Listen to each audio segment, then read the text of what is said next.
Hello, everyone, and welcome to the Talent Gap Fireside Chat, where we talk about causes of and solutions to the talent gap.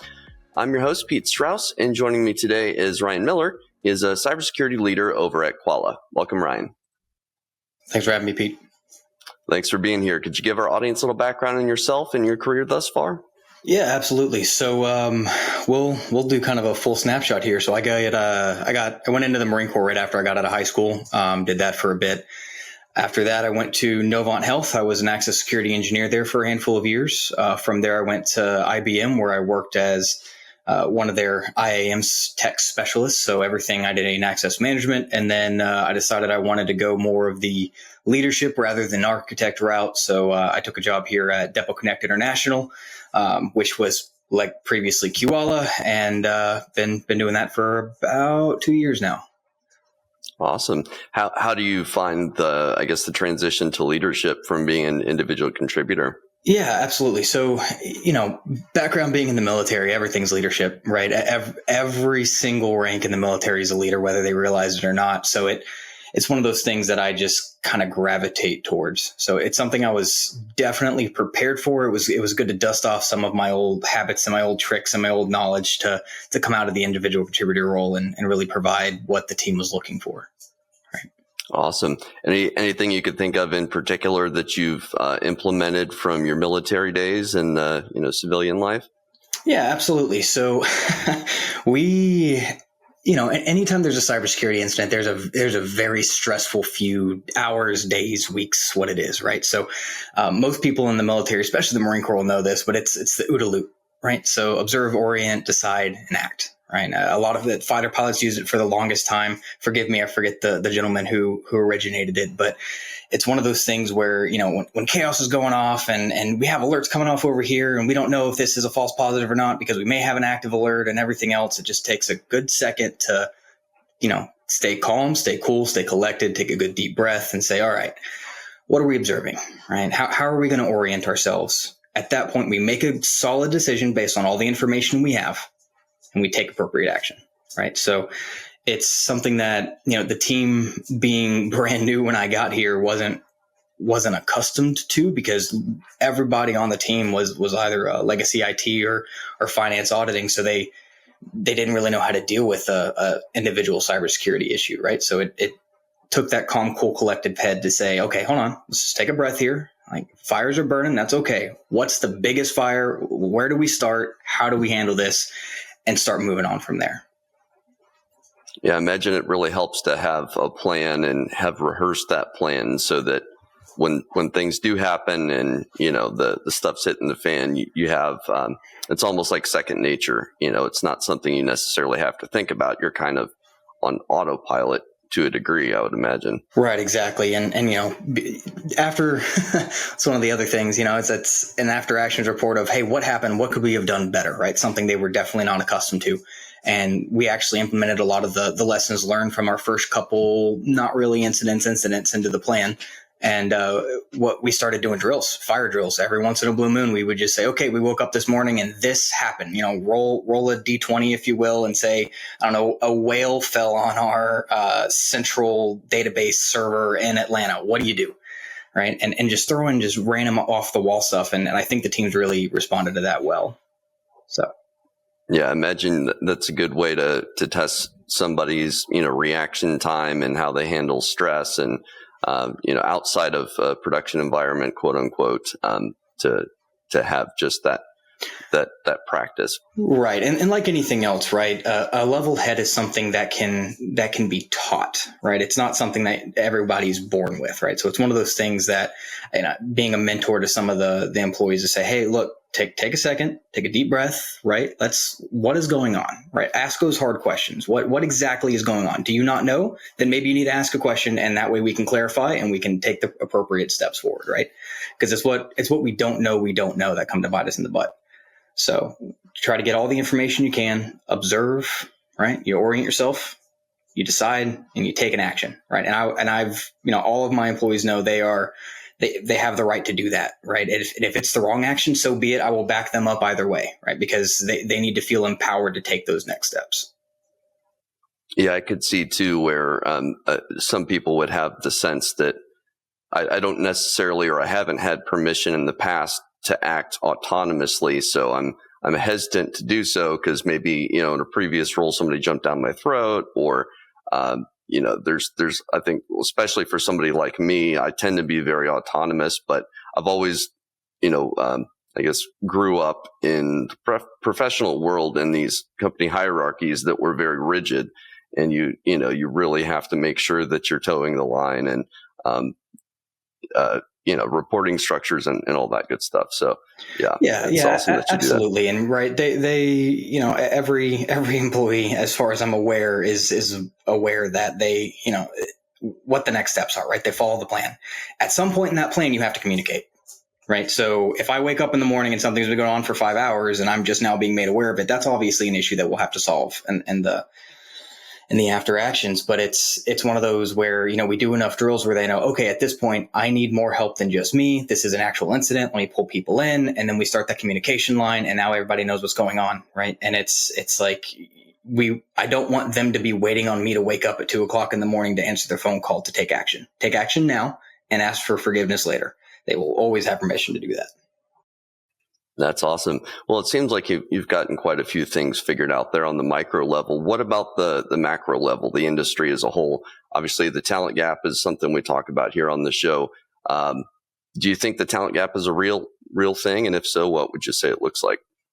Yeah, it's definitely, in my experience, it's definitely a real thing, right? We have this weird culture in cybersecurity where it seems like we're on polar opposites and we're constantly butting heads with each other, where no, you have to start in IT first, or no, you can come right in out of college, or no, you have to have experience first, or no, you don't need experience, we'll train you.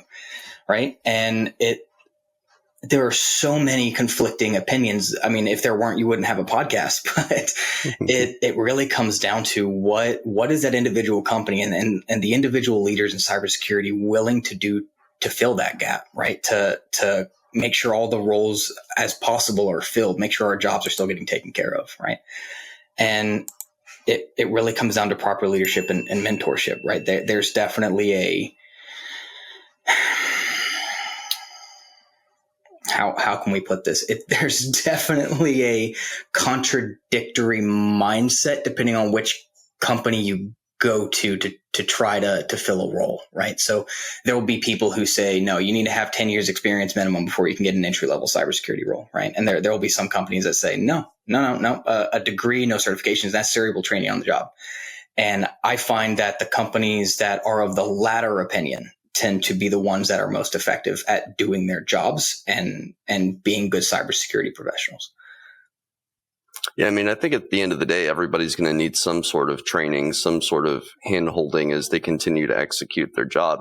And I'm a big believer in the idea that you want to hire people with high potential versus their current skill floor, essentially, where, the person who's a high potential individual, they're going to exceed, the skill floor or ceiling of that person that has a lower skill ceiling, even if they're starting at a lower place today.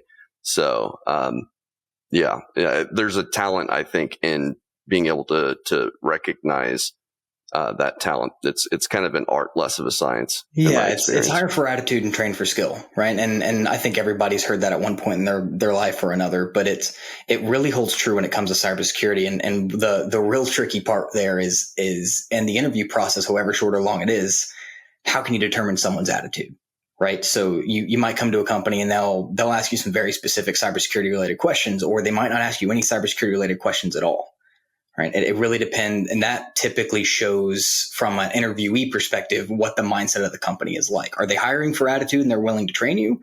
Or are they looking for specific skill sets that you may or may not have, right? And then they may or may not throw you into the fire. So a good example is ours. I'm a steadfast hire for attitude, train for skill advocate. So if I find somebody who's a go-getter, right, they are willing to go above and beyond, they're willing to train on their own time, they're actually really interested in the subject matter, I'm going to hire them on the spot, whether they have an arts degree, if they have a math degree, if they have a law degree, a medical degree, I do not care. If they are willing to learn, I can train you. So bring them in, teach them everything that I possibly can, send them on courses. And yes, that takes up more of my time, but they're going to be a better employee for it. right? And they're gonna have a better career for it. And if they're truly interested in the subject matter, I don't think I have any right to say no to them, right? Just because they haven't had the opportunity to learn, right? Or they're just deciding they want to get in this field, right? Yeah, one issue that I run up against all the time, and I don't know that I've, even after over a year of doing these podcasts, I don't know if I've come up with a good solution to it, but it's the idea that, really there's just no market need for junior people in security that need to be trained. Everybody basically, in their particular case, everybody will say, well, I need to hire somebody senior. I don't have the existing resources or manpower, woman power to train this person. We need somebody, quote unquote, that can hit the ground running. Is there any solution to that, or is it like an insurmountable problem in your mind? Yeah. So, and I see the real need for it, right? And that need is usually driven by the company, right? They have projects they need to meet, and they have a sudden demand. Like our example, our company, we're in the cloud. We're looking to do a better job at properly securing our cloud, monitoring it, and everything else like that. We have Wiz.io and a bunch of other tools, but ideally we would hire somebody with 10 years of cloud experience, throw them in there and say, go get them, right? And then problem solve, we move on with our life and go on to the next project. On the other hand, I have a unique opportunity to hire somebody who knows a bit of cloud, knows what cloud is, knows how to log in. All your typical, like, are you smart enough to log into a computer and work on a computer all day, right? After that, I could train you. There are tons of Google courses. There are tons of AWS courses. And yeah, that may set my project back 6 months. But if I explain to the business, hey, listen, we're building our cybersecurity team, right? I'm looking to hire a person who can help me out with all of these other things, but their main focus is going to be cloud security. And my job is to make them a cloud cybersecurity expert. That's what I'm going to do, right? I'm going to hire somebody who may not have all the bells and whistles that I'm looking for, and being willing to take a step back and train them and make sure they are properly trained and get that experience that they need to properly fill the role, right? And what you're doing there is you're in my brain, at least in my experience, you're expanding your pool of candidates from about yay big that about 1,000, 1,000 other companies are fighting for. You just quadrupled it, like quintupled it. It allows for some pretty amazing things to happen if you're willing to work with people, right? And if you're willing to give somebody a chance, and someone who really deserves a chance, they're going to come in and they're going to learn faster. Like, I have a 6 to 8 month timeline to train this person. And I know a couple people within the organization who could probably do it in 2 to 3 because they're just dying to get into cloud security, right? So it's taking a small risk, but risk often comes back with reward. Yeah, I totally agree. Well, and it was one of my favorite economists. One of his sayings, I believe it, I may butcher this quote, but basically the idea is that there are no solutions to problems, there are only trade-offs. Yes. So, in your case, you're trading your time for maybe a longer term fit with the organization, improved loyalty, that sort of thing. But you're also gaining the fact that this person may not have the salary of a senior cloud security person. So I guess, what do you say to the hiring manager, though, that has an already super lean team? They're already working 60-hour weeks. Do you think there's any case to be made there in that situation that they could afford to train somebody somehow? Or is that a situation where you absolutely need to bring in somebody that doesn't require any training? Yeah, it's one of those where there's no easy solution, right? At all. So you're gonna pay out the nose for someone who knows what they're doing, or you can hire somebody being willing to train them. I'm of the mind where, my team is almost in that position. We're already pretty relatively lean, and something I tell my employees all the time is we make time for what's important, right? If training your employees is important, you will make time for it. Put it on the schedule, however, time block it, make it a project. I don't care. However it works, right? We make that time. We find a way. And old saying in the Marine Corps, right? The best way to eat a crap sandwich is one big old bite at a time. So you're in a bad position. So you just start taking big bites, do whatever you can to get to a point where, your head's above water and you're floating. Yep. Yeah, it makes sense. How do you choose what to prioritize in a situation where there are going to be some pretty heavy trade-offs, but you need to get stuff done? Yeah. So we're talking about from a project perspective? Yeah, or prioritizing training somebody versus, maybe doing something else with that time. Yeah, absolutely. So, that's where the fun part of this job comes in, right? It's the it's the business side that always seems to get the CISOs in a tizzy, but it really depends on what brings the most value to the business, right? Because if I can go in front of the board and say, listen, we didn't get this, let's say we have a big ADP project with HR, right? There's a lot of sensitive data in there. It's very high priority. We didn't quite get it all the way there. Let's say we got it 60% of the way there, but on the back end, we successfully train this person. So that way, not only that project, but every subsequent project we work on with that individual with the skill set they just learned is going to be able to go incrementally faster.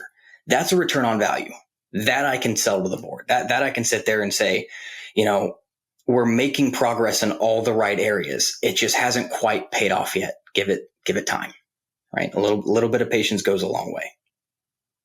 Yeah, for sure. Well, and one thing that I've been talking about quite a bit the last couple of years is the economy hasn't maybe been in the most ideal spot. Hiring hasn't been as aggressive as it was in, say, 2021. We're recording this in early 2025. Job market appears to be picking up a little bit from my experience, but for the last couple of years, the quote of the day basically has been do more with less. Less headcount, less budget. How do you speak in those, I guess, business terms when you're working under resource constraints and still get, the resources that you need to get stuff done? Yeah, and I'm gonna throw a jab at my Air Force and Army brethren out there just to say, Marines are used to that, man. Like the only time Marines are happy is when we're low on everything but bad guys. Bullets, beans, band-aids, doesn't matter, right? So tell me something we don't know, right? Resources will always be constrained. There will always be another massive event that everybody in the company says, oh man, we got to tighten up our purse strings now, right? It's what we do with the time we have and the resources we have that matters, right? So we need to make sure that whatever we're doing, and this is kind of going back to what I said just a few minutes ago, the ROI, right? We got to make sure we're getting proper return on our investments. And whether, depending on how you look at it, I like to look at my employees as just that. They're investments to this company. We need to spend time to make sure that they stay. We need to spend time to make sure that they're happy. We need to make time to make sure that they are properly trained and prepared to come to work, right? So if I can do that, I think my job as a leader has been successful. For sure. Well, how do you measure ROI in those terms? Like, do you default to thinking more about it in terms of saving time or saving dollars, or how do you view that issue? So it's very, very, very difficult to put a hard number on the value of an individual and what they can bring to the team, right? You could try. You could definitely try. And I've seen some people do that and to moderate success. I'm not one of those. I can't wrap my brain around that. So it's definitely the skill sets that these people have. It was a tip I got from one of my mentors of, hey, we just a spreadsheet works, right? Write down the list of people you have, what their skill sets are, what their value is, right? Where do they excel? Where can they go? What do they want to learn? What do they not want to learn? Which is just as important, right? And making sure we have enough people and the right people in the right place to fit those puzzles works out pretty well in the end. That's my return on investment. When I can go back and say, every year I update that slide, that spreadsheet to say, okay, where are they now? What have they learned? What have they not been doing as much? Have their preferences changed? Right? Maybe they don't want to be an engineer, or maybe they want to do exactly what I did and say, the individual contributor is really fun and all, and I like the technology, but I want to go the leadership route. Awesome. How can I help you do that? Right? As a leader, that's also my job, is to make sure that my employees not only excel at the company, but anywhere else they go. So, seeing these people's lives improve and their skill sets grow and their interests change, it's a little rewarding into and of itself. But, back at the company, on the company level, right, we can say, hey, if you're looking for a hard number, we had 16 skill sets last year. By this time this year, because we focused on training individuals, now we have 25. That is insurmountably better with a team of, let's say, 4, right? To be able to bring that value into an organization, is excellent, right? And you don't have to use those. You don't have to use those hard numbers when it comes to people. We can say, hey, our processes have gotten faster, right? Manual intervention to response time from, hey, the point we're alerted to the point where it's resolved. These guys are just getting faster. They're just getting better. Our disaster recovery went from 15 minutes, 35 seconds to, 34 seconds because we found these different tools to do it. We learned that skill set. Now we're proficient at it and now we're using it. So there's about 1,500 different ways you could throw those numbers at the board and make it look nice, make it make sense. For sure. Yeah. It kind of reminds me what you're talking about with the spreadsheet is the idea of like a skills inventory, which can help you, build job descriptions as well. I think one pretty interesting practice you could do with something like that is, compare your spreadsheet from the beginning of the year, then the end of the year. What are the skill sets that we accrued? And if you look at that delta, you could almost, talk to somebody like me who's a recruiter who, reaches out to these people on a regular basis that have these skill sets, try and assign a salary figure to those skill sets. If you were to go find that person out in the market, I'm guessing in most cases, if you're training somebody, you're getting those same skills for pennies on the dollar compared to what it would take to go out to the market and hire somebody with those same skill sets. Yeah, absolutely. And on the other hand, it's also a very, very valuable tool to say, hey, you haven't gotten any training this year. You haven't tried to expand your skill set. What's going on, right? Are you happy where you are? Like everything okay? Can I help you grow anywhere, right? And they may not have an answer right away, especially some of the younger people who are who are on my team. They just look like a deer in headlights. They're not like, I didn't know I didn't know this was a thing, right? So it's one of those mentorship moments where you come in and say, it's constantly evolving landscape. You got to learn, you got to grow, right? So where do you want to go from here? And you don't have to have an answer right now, but at some point, right? These are things you should think about, right? It's interesting, right? And it's always fun to go to HR and say, okay, we're trying to backfill this role. Here are 30 different things that I'm looking for in a hire. We can get that down to 10 and we're going to start the spreadsheet all over again, right? Where are the gaps? Where can I start plugging people in? And it might not be that same role that gets filled that, is now going to be let's say I just lost my cloud security engineer. That person may not be the new cloud security engineer. It might be somebody on my team who wants to get in to that field, right? There's a risk reward to being agile, especially in the cybersecurity space because of how quickly things change. I'm sure everybody saw it in the past, 3-4 years, AI came almost we knew it was coming, but it almost came out of nowhere. Now it's one of the biggest cybersecurity threats.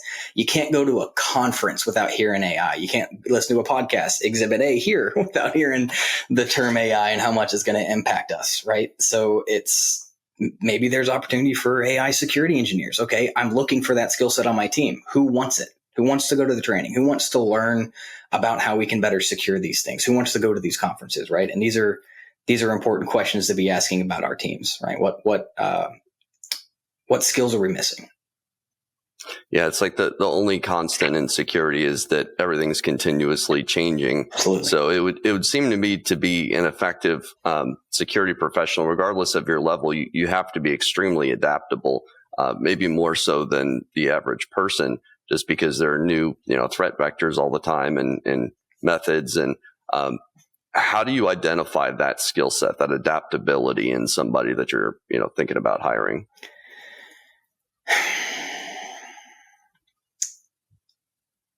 It's not something I believe that can come out in the interview process, right?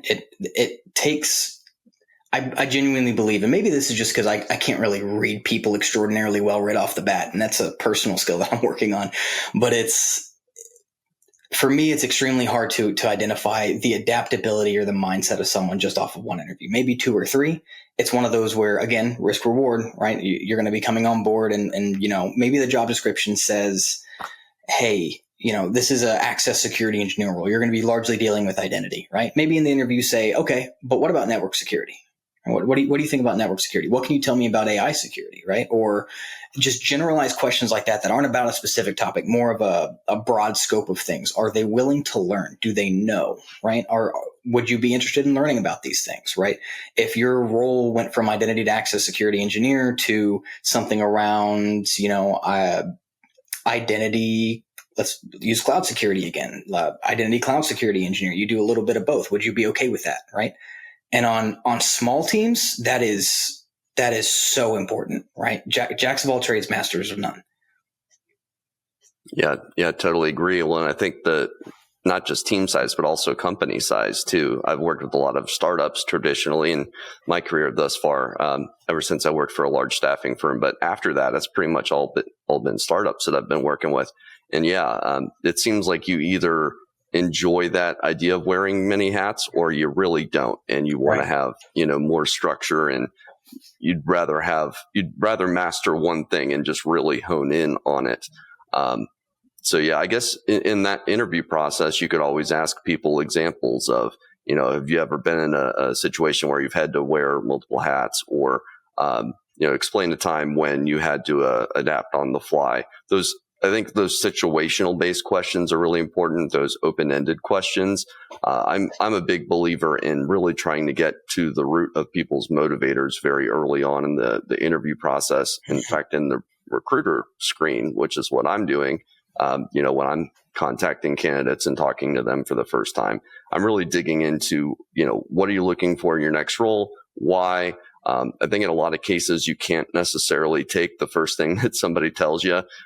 It requires, I think, a little bit of emotional intelligence to dig past the surface, understand if, you're getting some hesitation or it's just a very broad, vague sort of statement.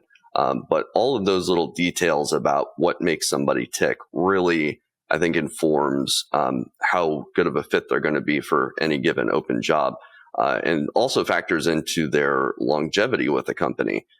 If you really match those motivators early on in the interview process and match them very well, you could have somebody sticking around with the same company for 5-10 years. A lot of folks that I've placed over the years have been there, 5-10 years at this point, which seems pretty rare in the security industry. It seems like there's quite a bit of turnover. So anything that you do in particular to, hold on to people, make retention a priority? Yeah, absolutely. And, I know and we spoke about this just a tad bit yesterday, but there's a definite mindset out there where, I don't want to train people because as soon as I do, they're going to leave. Right. I think that's their prerogative. I think that's the individual's prerogative, right? If I make this company a great place to stay and I pay them well and I treat them well and they still want to leave, then they want to leave, right? And as I said earlier, my job as an employee or as a manager, really, and as a leader, is to say, I'm here to help you, right? I'm here to help you be the best cybersecurity individual that you can be, right? If that's your prerogative, right? And I've had a couple people come and say, I came to this role from finance. I kind of want to look like I want to go back to finance. Okay, awesome. Let me talk to some of my finance friends, both at this company and others, and see if they've got something you want, right? Thanks for the heads up, right? And I want them to be as transparent as possible. But as far as retention goes, I'm a big fan of mission statements. Right. I have a mission statement on our Google Drive. I have it on every team meeting we start open with, right? We just quick 2-sentence mission statement, right? And that makes sure that we're all on the same page. We all understand what the end goal is. Anything outside of that end goal should be a secondary factor, right? I very, very highly encourage my employees to challenge ideas anywhere they find them. Right. That way they feel like, well, one, their voices are heard, and also in order for them to feel like their voices are being heard, you need to actually listen. Right. So if I come up with an idea and they say, okay, so I think we should do this. What do you guys think? And someone says, man, that's a really bad idea. Okay. Why? Right. Tell me why. What line of thought leads to it being a bad idea? And then they tell me it's a bad idea and I go, oh, yep, no, they're right. That's a real bad idea. We're not going to do that. How could we continue to fix the problem? Right. And being willing to stand up and have that first bad idea sometimes is all it takes. But, it really comes down to to making sure your employees are well taken care of, right?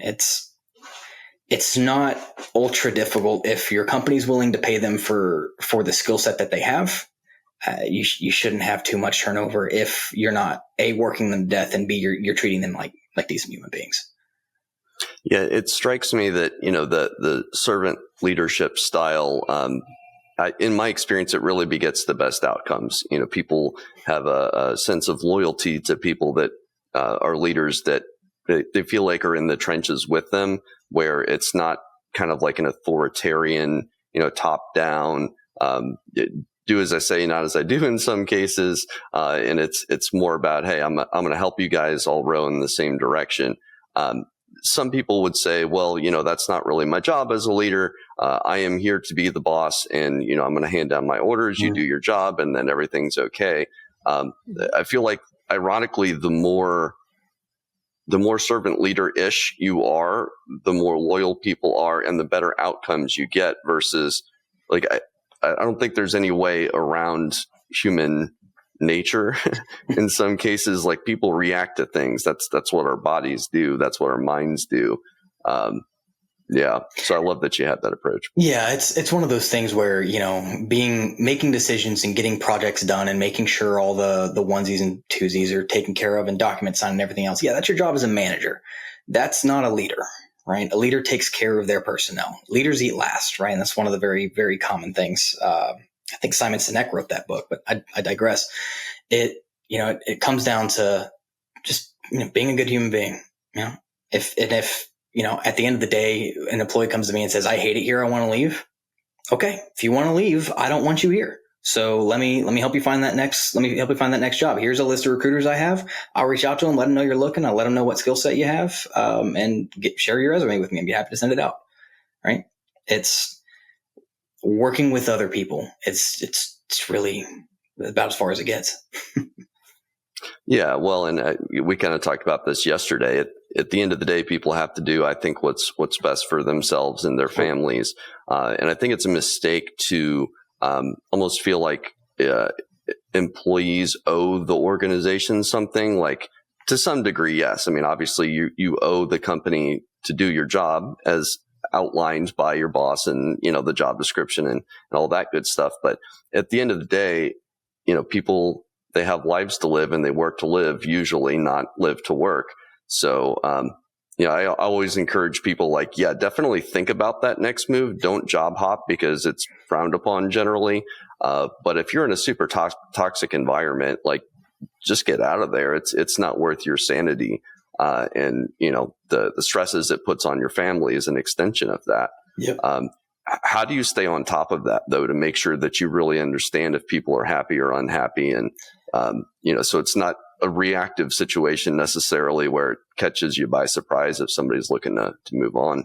Right. And no surprise to you, I'm sure, because we've been talking for about an hour and a half. But to those who don't know me, and if you can't tell already, I'm a very blunt person. I say it like I see it. And sometimes that's wrong and I get corrected, and I'm willing to be corrected about if what I'm seeing is wrong. Right. Which is a difficult thing sometimes, for sure. But it's, I encourage every single one of my employees to be brutally honest. And that's very uncomfortable for some of them. And it's one of those where, like, as I mentioned earlier, if I'm wrong, I want you to tell me to my face that I am wrong. Right. And that's okay. I will applaud that. Right. And it comes down to just staying on top of, what's going on in your employees' lives. Right. I have one who just had a kid. She, I should know this. She's 6 months old, and she's Belizean. So they're down in Belize right now with some family, and, just normal kid stuff, waking up early in the morning, didn't get good enough sleep last night. Awesome, Tawny, take a half day off. I don't mind. Your job's taken care of. We will cover for you if you need to. Family comes first. Go take care of your family. Right. And that breeds loyalty, right? And being willing to say, because it may take them 6 months, it may take them a year, it may take them 2 years to finally speak up and say their mind. But once they do, and you reinforce that to say, okay, that's a very good idea, right? Or, okay, I'm going to challenge your opinion with my own opinion. And we have that good debate back and forth. once that dam is cracked, it's an unstoppable force, right? And they're willing to be open and completely open and honest about, their situation and what's going on. Are they happy? Are they not happy? Why do you think that is? I don't know. Okay, well, maybe we need to discuss this on a weekly basis until we figure out what's going on, because I like you as an employee and I want to keep you here, and we have all the skill set stuff going on, right? So it's just good personnel management, right? Staying on top of things. And that's yet another thing I brought over from the military, because man, there's nothing like herding 30 Marines. It's like trying to herd cats with a stick. It's hard to stay on top of, but, actually caring about people and making sure that, personally they're taken care of. So when they come to work, they're at work, they're ready to put in work, and they're ready to actually provide value to the organization. Man, that's priceless. For sure. Yeah. And well-rested employees, people that feel that they're getting their needs met, that, have successful family lives and friendships, they're more productive at the end of the day. You really don't get the best out of people if you're burning them out. And you had mentioned something else I picked up on, which I think is also very important, is flexibility. Nowadays with a lot of the talk about return to office, people are seeing that as a decrease in flexibility, and therefore, a decrease potentially in their, in their quality of life in some cases. So any little flexibility you can offer as a hiring manager, again, I think that engenders trust and loyalty, things like that. What about, obviously it sounds like you have a pretty tight knit team there. How do you feel about the RTO versus remote debate that's basically ongoing? Yeah.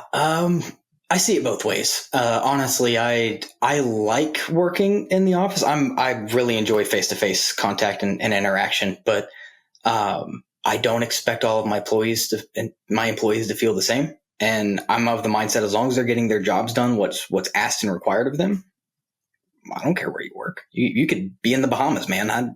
As long as you're at the meetings you need to be, and as long as you're getting your job taken care of, who am I to complain? Who am I to say no?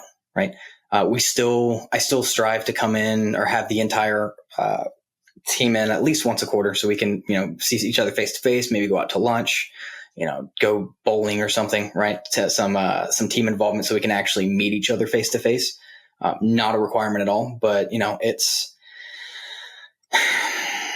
I do see it both ways. What I despise, to be completely honest, is when companies try to justify it as, I don't know if my employees are working.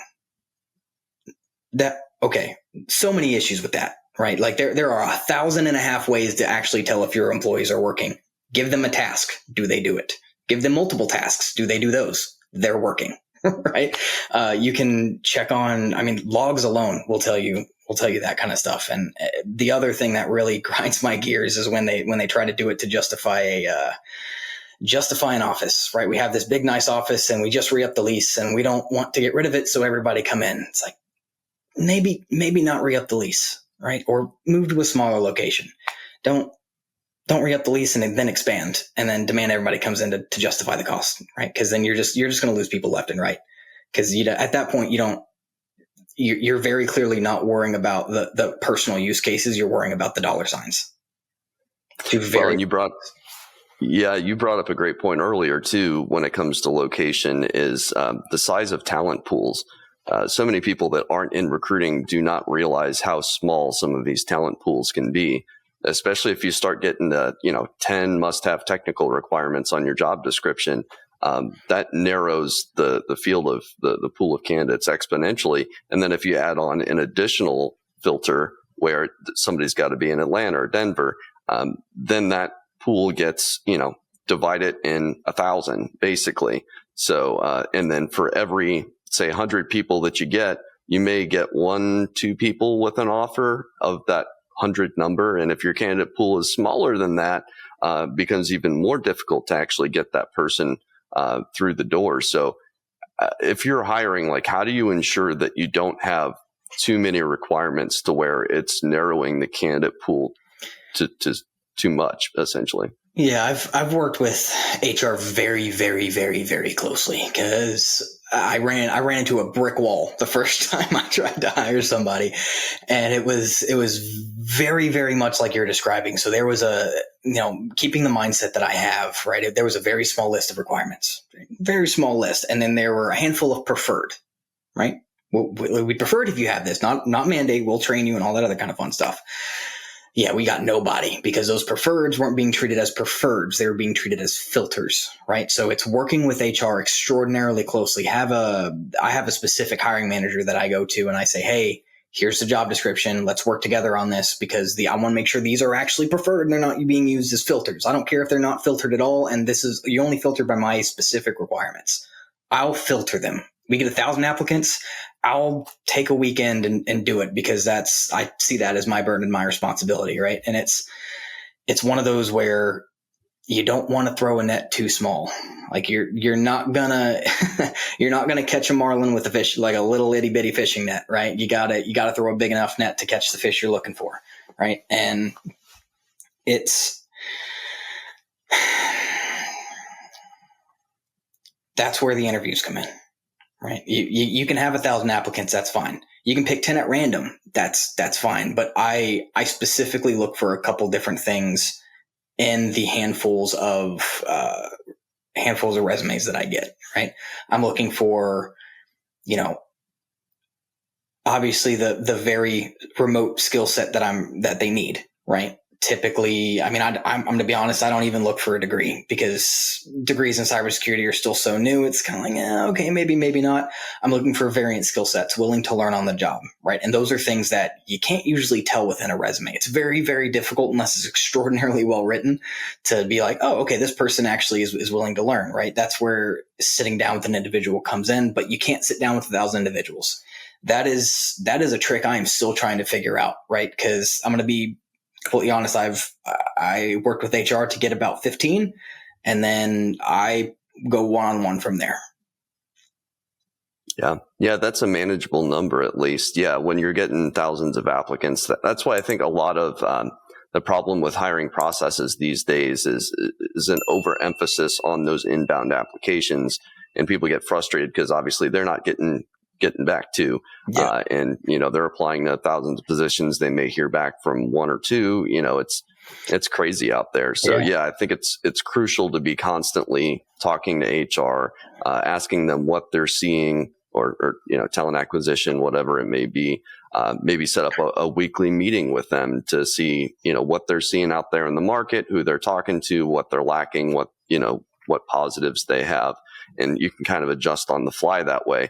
Worst thing you can run into is when they've been working on a position for a month when you could have adjusted course in the first week and got more on-target candidates early on in the process, right.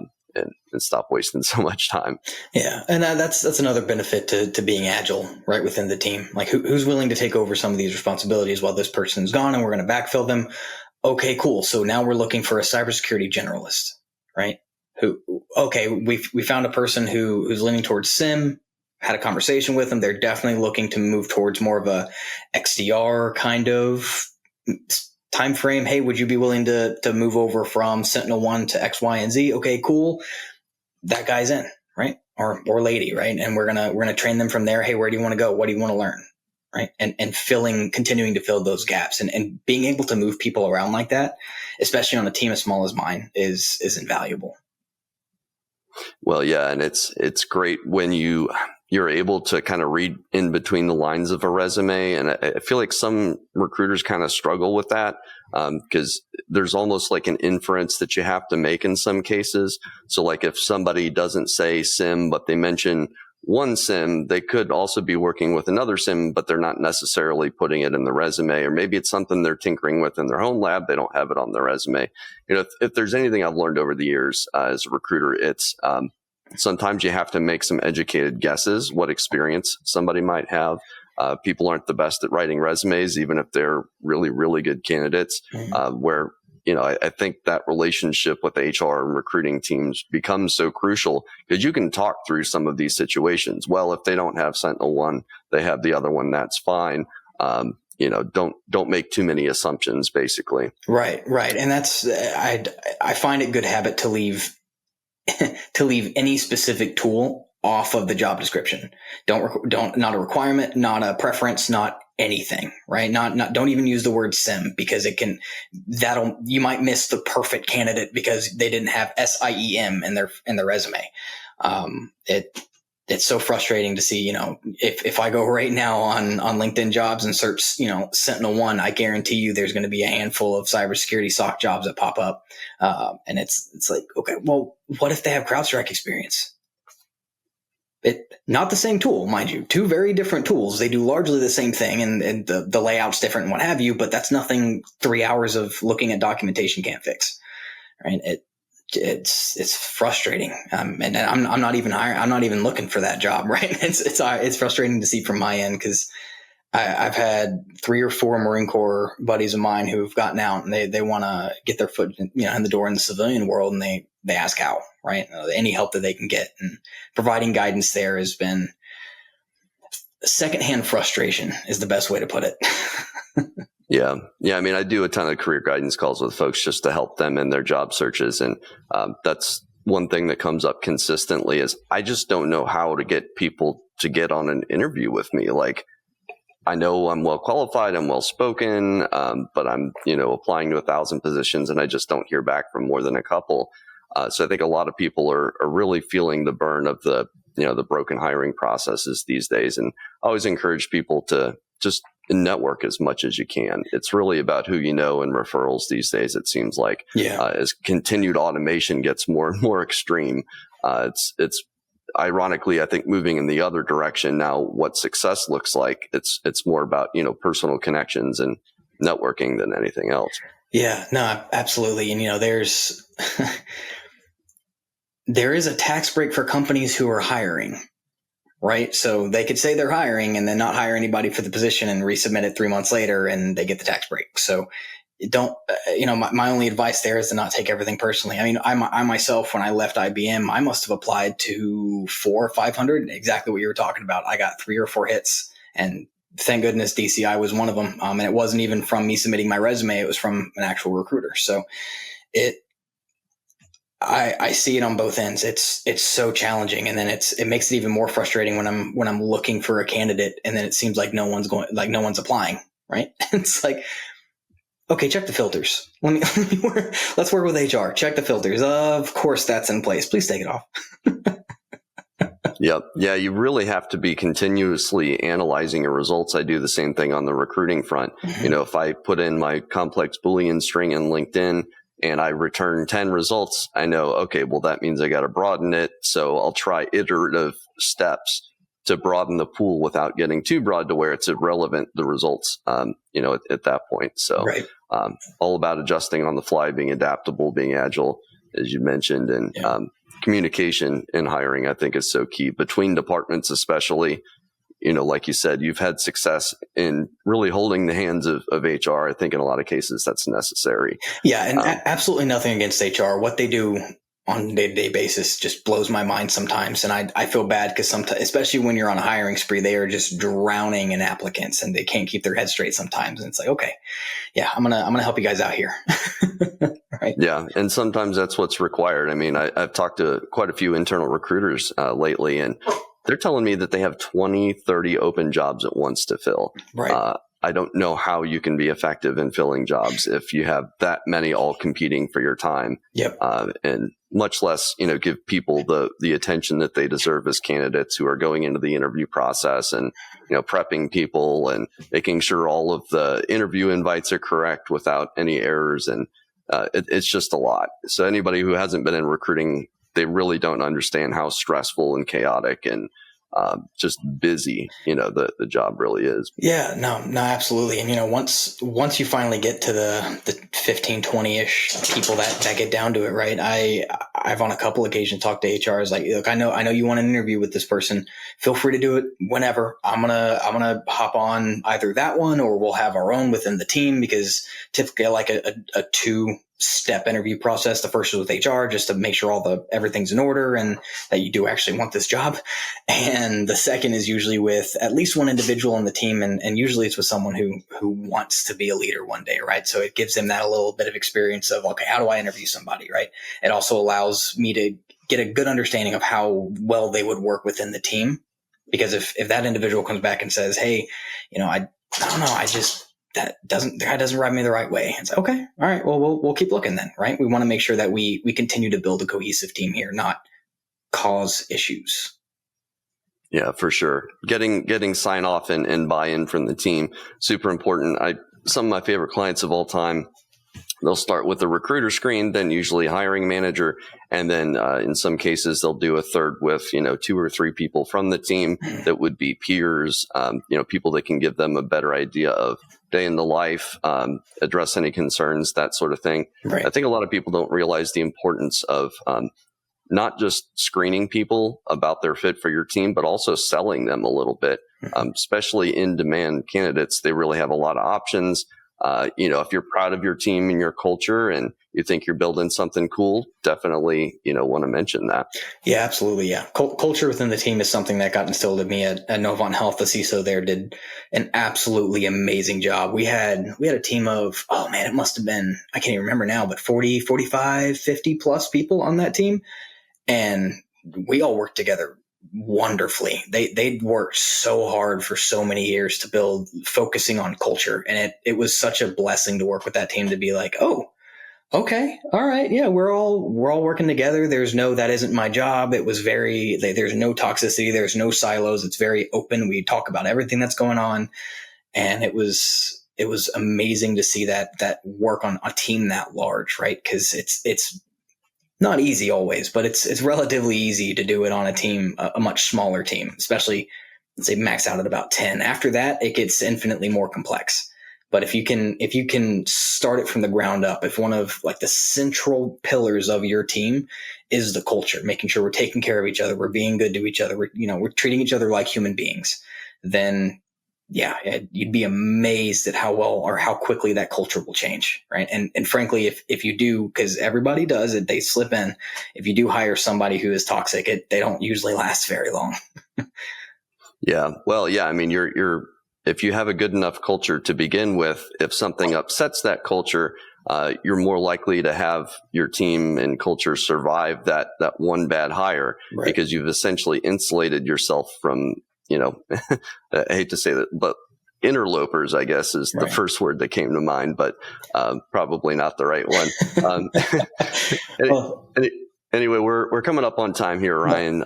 So just one last question for you. What do you got? Is there anything we're not talking about in the industry, but we should be, especially as it relates to hiring? I don't think so. There are so many different opinions within the industry, and especially when it relates to hiring, I think your podcast does a pretty darn good job of covering bases that I'll be completely frank, I hadn't even thought of. So, it's